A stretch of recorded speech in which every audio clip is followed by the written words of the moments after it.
Corona की दूसरी लहर का खतरा अभी टला नहीं कि तीसरी लहर की आहट हमें सुनाई देने लगी।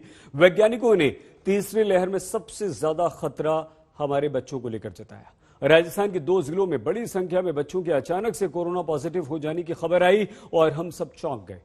दूसरे राज्यों में भी बच्चों को कोरोना ने बहुत तेजी से बीमार करना शुरू कर दिया है। इस बीच महाराष्ट्र सरकार ने इस खतरे को भांपते हुए बड़ी बैठक की, इसके लिए रणनीति बनाई। उत्तर प्रदेश के मुख्यमंत्री योगी आदित्यनाथ ने झांसी दौरे के दौरान बच्चों के लिए बने वार्ड की तैयारियों का जायजा लिया और इसीलिए हम आज ये कह रहे हैं कि हमें और आपको अपने बच्चों को बचाना है। लेकिन बड़ा सवाल ये कि आखिर हमारे देश के भविष्य को हम कैसे बचाएंगे? नौनिहालों को कोरोना के खतरे से बचाने के लिए सरकार के पास क्या है प्लान? क्या कह रहे हैं डॉक्टर्स? इन सभी सवालों के साथ हमारे साथ डॉक्टर्स का एक बहुत बड़ा पैनल होगा। सवालों पर हम चर्चा करेंगे, लेकिन उससे पहले बच्चों पर यह रिपोर्ट।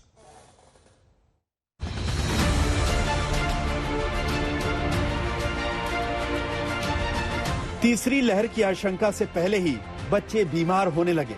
कोरोना ने हमला बोल दिया। 1-2 नहीं, राजस्थान में तो सिर्फ 2 जिलों में ही 600 से ज्यादा बच्चे कोरोना से संक्रमित हो गए।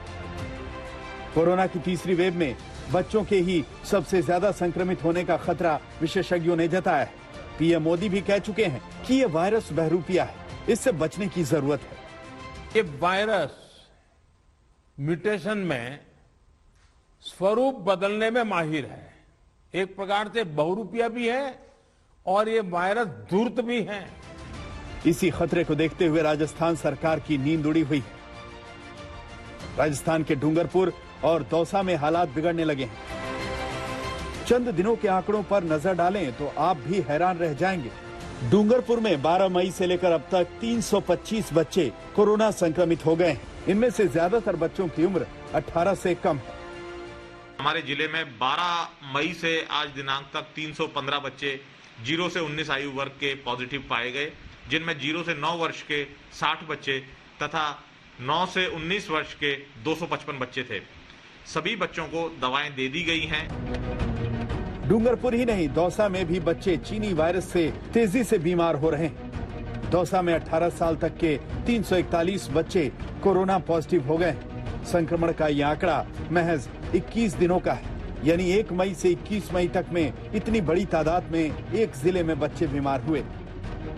वहीं राजस्थान के सीकर में भी 1 मार्च से लेकर अब तक 1757 बच्चे संक्रमण की चपेट में आ गए हैं, जबकि झालावाड़ के एक अस्पताल में ही 25 बच्चे कोरोना से संक्रमित होकर भर्ती कराए गए हैं। कोरोना वायरस से बच्चों के बीमार होने का ये जाल दूसरे राज्यों में भी फैला है, लेकिन महाराष्ट्र में इसी खतरे को देखते हुए सीएम उद्धव ठाकरे ने बिना इंतजार किए एक बड़ी बैठक की।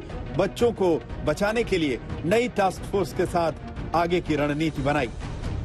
नागरिकांना आवाहन करतोय, केवळ मुलांसाठीच नव्हे तर अजूनही कोरोनाचा धोका टळलेला नाही, तिसरी लाट येऊ नये हा आपला प्रयत्न आहे। मात्र त्याच्यासाठी आपली तयारी सुरू आहे।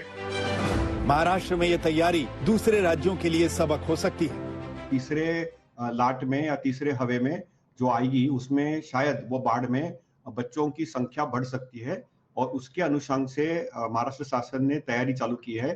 उन्होंने पीडियाट्रिक जो शिशु वृद्ध रोग तज्ञ जो है उनकी एक मीटिंग बुला के, उनके सब एक्सपर्ट्स को बुला के उनके साथ एक विचार विमर्श करके उनकी एक प्रोटोकॉल और गाइडलाइन बनाई है ट्रीटमेंट के लिए, प्रिवेंशन के लिए। अगर बच्चों को बचाना है तो तैयारी करनी ही होगी, वो भी बड़े पैमाने पर।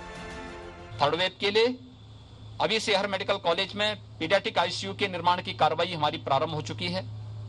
हर डिस्ट्रिक्ट हॉस्पिटल में भी, इसके अलावा ग्रामीण क्षेत्र में सीएससीज में भी हम इसको फोकस कर रहे हैं। देश के नौनिहालों की जिंदगी से खिलवाड़ नहीं किया जा सकता। उम्मीद है जिस तरह की बहानेबाजी दूसरी लहर के पीक पर जाने के वक्त की गई, वैसी लापरवाही और बहानेबाजी बच्चों के मामले में नहीं होगी। मुंबई से मुस्तफा शेख, डूंगरपुर से राजेश सोनी, जयपुर से शरद कुमार के साथ आज तक ब्यूरो।